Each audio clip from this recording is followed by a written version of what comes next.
Adobe Illustrator ব্যবহার করে কিভাবে একটা নতুন ডিজাইন শুরু করবেন আজ আমরা তা দেখব। প্রফেশনাল ডিজাইনের জন্য সঠিক ডকুমেন্ট সেটআপ করা কিন্তু খুবই জরুরি। চলুন শুরু করা যাক। প্রথমেই বাঁ দিকে ফাইল রয়েছে, ফাইলে ক্লিক করে নিউ এর শর্টকাট হচ্ছে Ctrl+N উইন্ডোজের জন্য, আর যদি ম্যাক হয় তাহলে Command+N। এইখান থেকে ক্লিক না করেও আমি আরেকটা কোথা থেকে পেতে পারি, new file.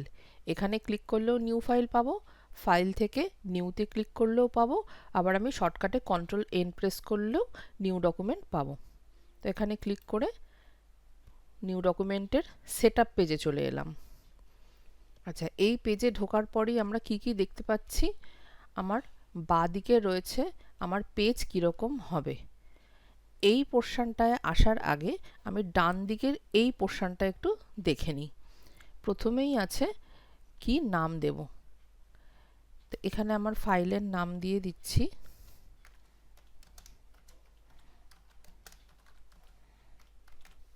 My first design, এই নামটা ফাইলের করে দিলাম। আচ্ছা, এরপর হচ্ছে উইথ আর হাইট। এখানে অলরেডি একটা প্রিসেট উইথ হাইট বসানো রয়েছে, এটা আমি চেঞ্জ করতে পারি নিজের ইচ্ছা মতন। এখন 19/20/1080 আছে, এটা ওয়েব ভার্সনের জন্য রয়েছে। এইবার এই পোর্শনটার কথা বলতে গেলে আমাকে আসতে হবে এই বাঁদিকে। এই বাঁদিকে আমরা প্রথমে কি দেখতে পাচ্ছি, ওয়েব লার্জ।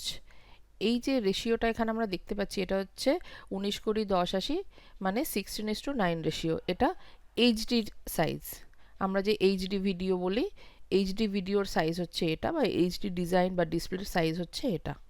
হ্যাঁ, রিসেন্টের মধ্যে এটা আছে, ফার্স্ট এটা। আচ্ছা, কাস্টম মানে হচ্ছে যেটা ম্যানুয়ালি আমরা যেটা পুট করব সেটাই। এখানে আমি যা দিতে চাই সেটাই দিতে পারি। আচ্ছা, এই ওয়েব লার্জটাই এখানে দেখাচ্ছে, রিসেন্ট আমি যা যা ইউজ করেছি সেটাই রিসেন্টের মধ্যে চলে আসে। আচ্ছা, কমন মানে এখানে যে 1366/768 পিক্সেল দেখাচ্ছে, এটা হচ্ছে আমাদের মনিটরের ডিসপ্লের যে সাইজটা থাকে সেইটা হচ্ছে এইটা। তার মানে যে কোনো ডিজাইন করতে গেলে কমন ডিজাইন হচ্ছে যে আমার মনিটরের ফুল স্ক্রিন যেন আসে, সেই কনসেপ্টে হচ্ছে কমন। তো এখন যতখানি আমরা দেখলাম সবটাই হচ্ছে ওয়েব ভার্সন। ওয়েব বলে লেখা রয়েছে, এটা প্রিন্টের জন্য নয়। এবার যদি প্রিন্টে আসি তাহলে এখানে রয়েছে A4 সাইজ, লেটার সাইজ। হ্যাঁ, এইখানে যদি কোনো কিছু সেভ করে রাখতাম সেভ থাকতো। এবার এই সাইজের জন্য আরও ডিটেলসে যদি যাই তাহলে যাচ্ছি এখানে মোবাইল, কোন ফোন কোন মোবাইল আমরা ইউজ করছি যার জন্য ডিজাইন করব তার জন্য এখানে কিছু প্রিসেট অলরেডি দেয়া রয়েছে। আচ্ছা, ওয়েবের মধ্যে কি রয়েছে, ওয়েবের মধ্যে আমরা এতক্ষণ যেগুলো দেখছিলাম সেই সাইজগুলো তো অবশ্যই আছে, তাছাড়াও আরও অনেক সাইজ রয়েছে, ম্যাকবুক এগুলো রয়েছে। প্রিন্টের জন্য letter size, A4 size, print large, যে সাইজে ডিজাইন করতে চাও সেই বা করতে চান সেই সাইজেই করবেন। এখানে কিছু প্রিসেট অলরেডি দেওয়া রয়েছে, এগুলো সবই প্রিসেট যা রয়েছে সেখান থেকেও আমি যেমন সিলেক্ট করতে পারি, ঠিক তেমনিভাবে আমার নিজের পছন্দের সাইজও আমি করতে পারি। এইভাবে এখানে পরপর পরপর রয়েছে branding, social, art and illustration. Branding মানে দেখিয়ে দিচ্ছি, ব্যানার, ব্রোশিওর, এরকম বড় বড় যে ডিজাইনগুলো, letter head, letter board, email header, এই ব্র্যান্ডিং যেখানে যেখানে থাকে আর কি, তার যে প্রিসেট সাইজ সেগুলো এখানে দেওয়া রয়েছে। তার মানে এই নয় যে ব্র্যান্ডিং আমি কিছু করতে গেলে আমাকে এই সাইজটাই সিলেক্ট করতে হবে, আমি কাস্টম সাইজও নিতে পারি, মানে আমার পছন্দের সাইজটাও আমি নিতে পারি। সোশ্যাল মিডিয়াতে কি কি লাগে, ইনস্টাগ্রাম, ফেসবুক, ইউটিউব, এগুলোর জন্য যখন ডিজাইন করছি তার কিছু প্রিসেট সেটআপ দেওয়া রয়েছে। আর্ট অ্যান্ড ইলাস্ট্রেশন মানে হচ্ছে বেসিক্যালি আমরা যেটা নিয়ে ডিজাইনের কাজ করব, যে কোনো সাইজ হতে পারে সেটা এখানে, মানে এই প্রত্যেকটা সাইজের মধ্যেই ডিজাইনের কাজ হতে পারে। আমি কোনো একটা ডিজাইন A4 সাইজে করতে পারি, লেটার সাইজে করতে পারি, পোস্টকার্ড সাইজে করতে পারি, এটা হচ্ছে ডিজাইনের জন্য। ফিল্ম অ্যান্ড ভিডিও মানে ভিডিও এডিটিংয়ের জন্য যে সাইজটা লাগে, ভিডিওর যা সাইজ হয় সেই সাইজ অনুযায়ী আমাকে যদি কোনো ডিজাইন বানাতে হয় তার জন্য আমি এইখান থেকে নেব। আর এখানে কিছু ফ্রি টেমপ্লেট আছে, সেগুলো যদি কারো মনে হয় দরকার আছে ইউজ করবে সেখান থেকেও করতে পারে। তো আজকে আমরা প্রিন্ট মিডিয়ার জন্য সাপোজ একটা কোনো ডিজাইন করছি, তো তো আমি এখান থেকে নিয়ে নিচ্ছি A4 সাইজ। A4 সাইজ নেওয়া মাত্রই এখানে কত পিটি বা পয়েন্টস চলে এলো। তো এইটার কথা বলতে গেলে আমি চলে যাব এর পাশের ঠিক এই বক্সটাতে। আমার উইথ আর হাইট এখানে চলে এসেছে। আমি যখন যেটা সিলেক্ট করছি সেই অনুযায়ী এর উইথ আর হাইটটা এখানে বদলে যাচ্ছে। আমি যদি ওয়েব ভার্সনের জন্য যেতাম, সাপোজ আমি ওয়েবলার যেটা সিলেক্ট করেছি এই যে 1920x1080 পিক্সেল হয়ে গেছে। তো এবার এই যে ইউনিটগুলো চেঞ্জ হচ্ছে, কেন হচ্ছে বা কিভাবে হচ্ছে সেটা একটু ডিটেলসে যাই। এখানে আমার ইউনিটের একটা লিস্ট রয়েছে।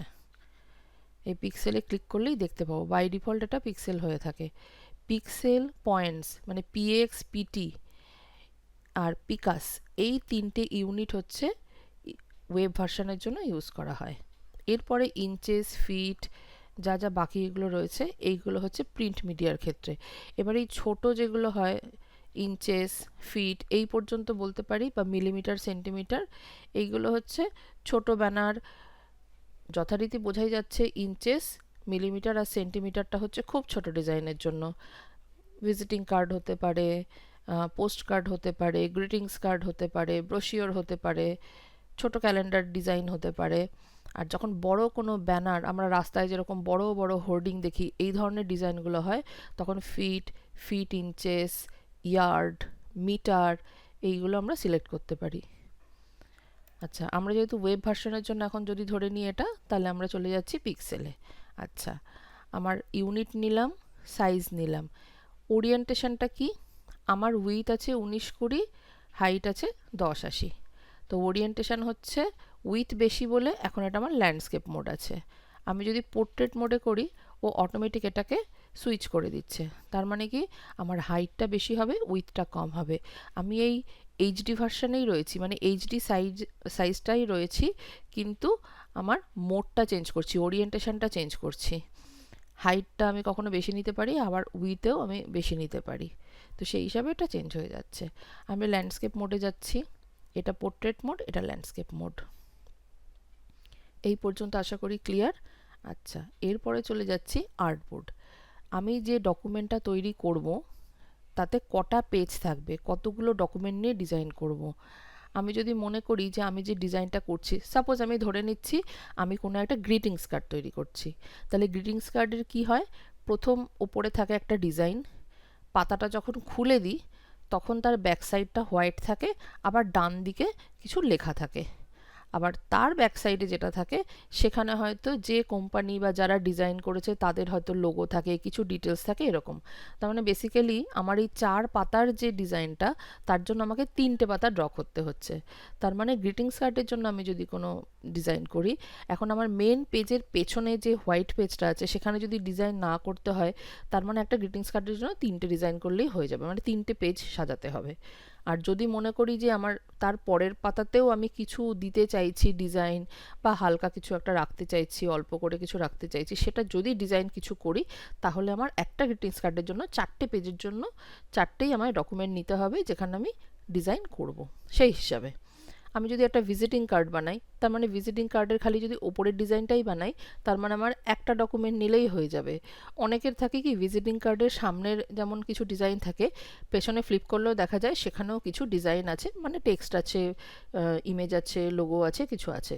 যদি আমার দুদিকেই ডিজাইন হয় তাহলে আমি এখানে 2টো পাতা নেব। যদি আমার একদিকেই ডিজাইন হয় তাহলে আমি একটা পাতা নেব। তাহলে আমার ডিজাইনের প্রয়োজন অনুযায়ী আমার কটা পেজ লাগবে বা কটা আর্টবোর্ড লাগবে সেটা আমি এখান থেকে ডিফাইন করতে পারি। আচ্ছা, এরপরে চলে আসি ব্লিড। ব্লিড জিনিসটা কি? এটা একটা খুবই গুরুত্বপূর্ণ অংশ। প্রিন্ট করার সময় অনেক সময় কাটার মেশিনের সামান্য ত্রুটির কারণে ডিজাইনের সাইডগুলো কি হয়, একটা সাদা দাগের মতন চলে আসে। এই দাগটাকে এড়ানোর জন্য এই ব্লিড এরিয়াটা রাখা হয়। কিভাবে? সাপোজ ধরুন আপনি একটা ডিজাইন করেছেন, ঠিক যে সাইজে আপনার ডিজাইনটা লাগবে আপনি ঠিক ততটুকুই ডিজাইনটা করেছেন। এবার মেশিনে যখন ডিজাইনটা প্রিন্ট হয়েছে তখন তো আর এক্স্যাক্ট ওই সাইজে প্রিন্ট হয় না, কাগজটা একটু বড়ই থাকে প্রিন্টের সময়, এবং সেটাকে মেশিনের নিচে রেখে কাটিং করা হয়। এবার সেই কাটিং করার সময় হতে পারে 1 চুল বা 1 সুতো বা 1 মিলিমিটার একটু এদিক ওদিক হয়ে গেছে, সেক্ষেত্রে কি হয়, ডিজাইনের পরে একটা সাদা সরু দাগের মতন থাকবে।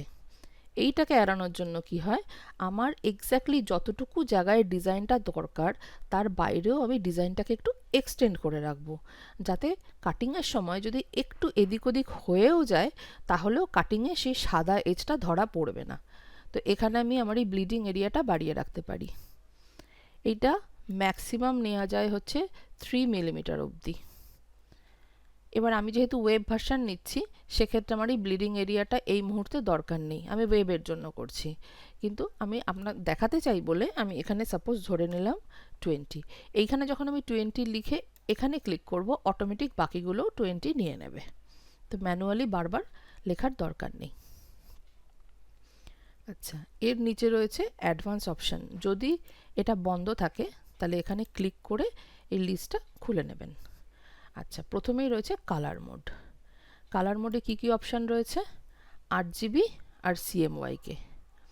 এই দুটো কালার মোডের কি তফাৎ আর কিভাবে এটা ইউজ হয়, 8GBর কথাগুলো থেকেই হয়তো বুঝতে পারছেন, রেড, গ্রিন, ব্লু এই তিনটে কালার কম্বিনেশনে এর কালার প্যালেটটা তৈরি হয়। আর CMYK তৈরি হয় সায়ান, ম্যাজেন্টা, ইয়েলো আর ব্ল্যাক, এই চারটে কালারের কম্বিনেশনে পুরো প্যালেটটা তৈরি হয়। CMYK বেসিক্যালি ইউজ হয় প্রিন্টের জন্য, আর 8GB ইউজ হয় হচ্ছে আমাদের ওয়েব ভার্সন, মানে কম্পিউটারে কোনো ডিজাইন দেখব ওয়েব ফরম্যাটে বা মোবাইলে দেখব যেগুলো প্রিন্ট হচ্ছে না, তার জন্য 8GB। আচ্ছা, আমরা আজকে নিয়ে নিচ্ছি 8GB, যেহেতু আমরা ওয়েবের জন্যই করছি, সরি। আচ্ছা, এরপরে চলে আসে র্যাস্টার এফেক্টস। র্যাস্টার এফেক্টসটা কি, এইটার জন্য আমি একটু ডিটেলসে যাই। র্যাস্টার এফেক্টসে এখানে চারটে অপশান দেওয়া রয়েছে, high 300 ppi, medium 150 ppi, screen 72 ppi আর 36 ppi। স্ক্রিন মানে হচ্ছে আমাদের এই যে মনিটরে আমরা বা মোবাইলে যে স্ক্রিন আমরা যা কিছু দেখি 72 ppi, তার মানে এটা সব স্ক্রিনের জন্য 72 ppi। আর 300টা কখন ইউজ হয়, 300 ppiটা এটা প্রিন্টিংয়ের জন্য ইউজ হয়। এবার এই দুটো জিনিসের মধ্যে তফাৎ কি, পিপিআই জিনিসটা কি, এটার জন্য আমি একটু ডিটেলসটা বলে দিই।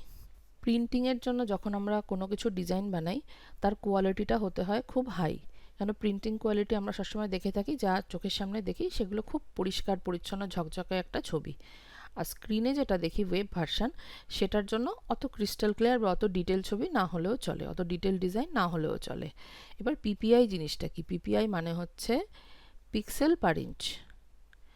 এটা কি জিনিস, তার মানে আমার ডিজাইনের 1 স্কোয়ার ইঞ্চের মধ্যে কতগুলো পিক্সেল বা ডট থাকবে।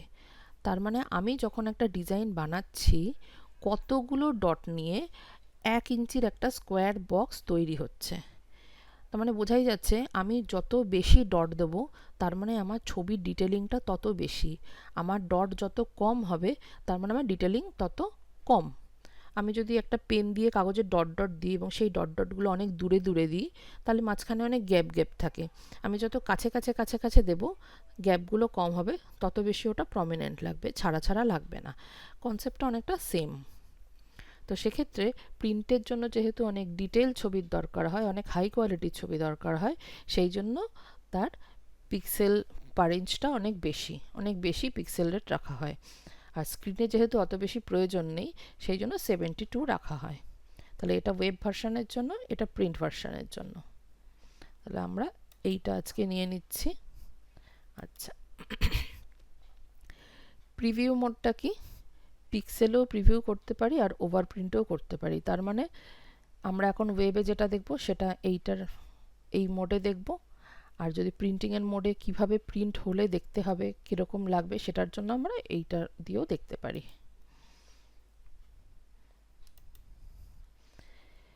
এইখানেও সেম জিনিসটা রয়েছে, মোর সেটিংসে গেলে এইখানে আমি উপরে এগুলো যেগুলো দেখালাম একটু আগে সেইগুলোই এখানে ড্রপ ডাউন লিস্টের মধ্যে রয়েছে, প্রোফাইলের মধ্যে রয়েছে। আমি অলরেডি নাম দিয়ে দিয়েছিলাম, নাম্বার অফ আর্টবোর্ড কটা, আমি একটা সিলেক্ট করেছি, এখানে একটাই আছে। তো আমি এখানে যা যা যা যা করেছিলাম সেইগুলো এখানে কম্প্যাক্ট ওয়েতে রয়েছে। আমি এখান থেকে ক্রিয়েট ডকুমেন্ট করতে পারি। আমি যদি এই অপশানটায় না ঢুকি তাহলে ডাইরেক্ট আমি এখান থেকে ক্রিয়েট করতে পারি। আমাদের নতুন ইলাস্ট্রেটরের ডকুমেন্ট তৈরি হয়ে গেছে। এই যে সাদা এরিয়াটা দেখছি এটাই হচ্ছে আর্টবোর্ড। আর এর পাশে যেখানে সরু একটা কালো লাইন দেখছি এটা হচ্ছে আর্টবোর্ড বর্ডার। আর যে ব্লিড এরিয়াটা নিয়েছিলাম 20 পিক্সেল, সেটা হচ্ছে এই যে রেড লাইনটা দেখা যাচ্ছে চারপাশ দিয়ে, এইটা হচ্ছে সেই ব্লিড এরিয়াটা। ওয়েবের জন্য যদিও এটার প্রয়োজন নেই, তবু আজকে দেখানোর জন্য আমি ব্লিড এরিয়াটা নিয়েছি। বেসিক্যালি এটার প্রয়োজন হচ্ছে প্রিন্ট মিডিয়ার জন্য। আশা করি আপনারা বুঝতে পেরেছেন কিভাবে অ্যাডোব ইলাস্ট্রেটরে একটা নতুন ডকুমেন্ট সেট আপ করতে হয়। এই বেসিক সেট আপ থেকেই আপনার প্রফেশনাল ডিজাইনের যাত্রা শুরু হবে।